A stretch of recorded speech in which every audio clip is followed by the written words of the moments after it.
Hello, and thank you for opening up this tutorial for assessing our LiveText portfolios here at Concordia. When you log into LiveText in your faculty view, when you get there, there'll be a dashboard, and on the dashboard will be any live and active courses that you are listed as being an instructor. And so for us, for right now, it is Ed 102 Section 0 or Ed 102 Section 2. Simply click on this progress bar, and that is where you will find our students. So either students are yet to submit their portfolio, they have already submitted it and they're awaiting assessment, or once you're all done, we're going to see them in the completed section. I've submitted a bogus portfolio here to show you how things are done, so I'm going to click on my name as a student, so I'm assessing myself as a student here. Basically, just scroll on down, and there's where we're going to see the portfolio. I've instructed all of our students to hide these first two pages, LiveText tutorial files, an example of a completed standard. So those shouldn't be seen by you as an assessor. The first thing that should be seen is the cover letter. And so I didn't do a real one here, but it should be right up front, easy for us to see. I've told students to put a date on it, to address it to the School of Ed, and to sign it at the bottom. It should be in letter format. There should be no red text in the portfolio anywhere when the portfolio is submitted. I provided them with red text as instructions. All the red text should be gone. If you feel that you want to give a comment at any point throughout the portfolio, there are text level comments, which means you just simply click on the text. A box will pop up and you will just type your comment, whatever it may be. Good job, or it could be something with spell the word for correctly. So whatever you'd like to put there, and then click Save, and that comment will be seen by the student when we send this back to them after we've completed our assessment.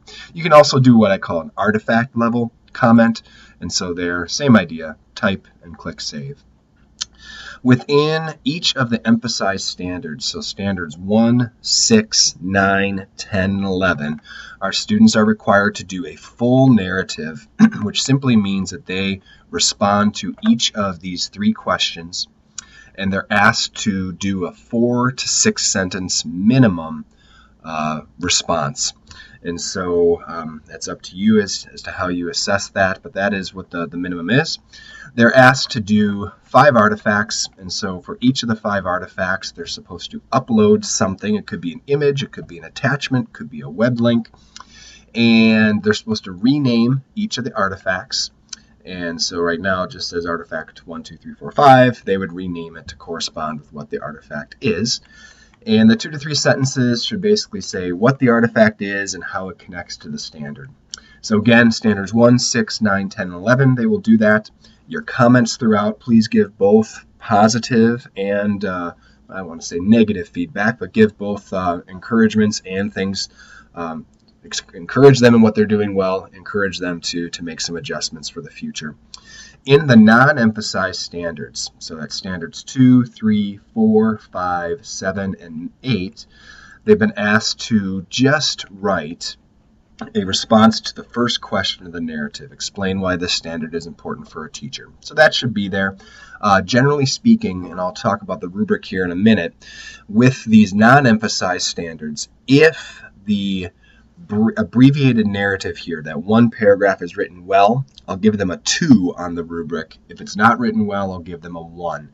They're not including artifacts, so I don't think it really warrants us giving them scores above a 2 because there's no content there yet, and that's not the expectation that there will be any.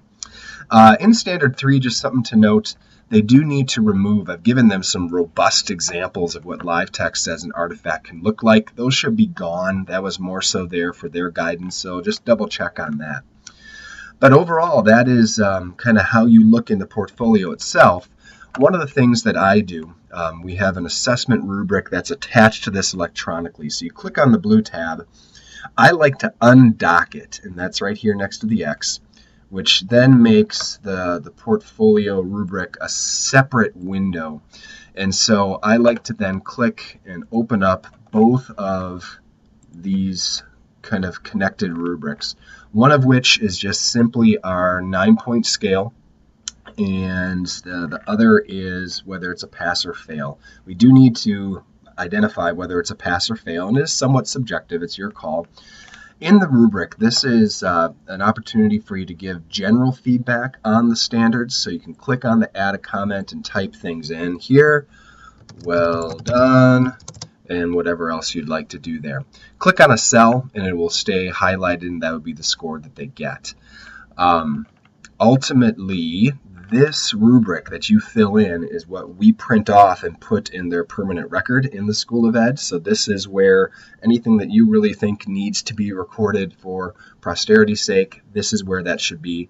Within the portfolio itself, that is more of our formative kind of assessment that we give back to the kids for future portfolios. When you click X after you've done anything in here, it will save that rubric as it is. You don't need to give a grade necessarily. You can give an overall comment if you'd like. And when everything is done, you're going to click the Submit Assessment. Now, if a student has major glaring issues throughout, for instance, poorly written sentences, they didn't do the spell check feature. There is a spell check feature in LiveText. You can request a resubmission, and so you click it, and it'll go right back to them into our red section where students need to resubmit. If you do that, please do send an email to the student and to myself so that we know that there's some remediation that's going on.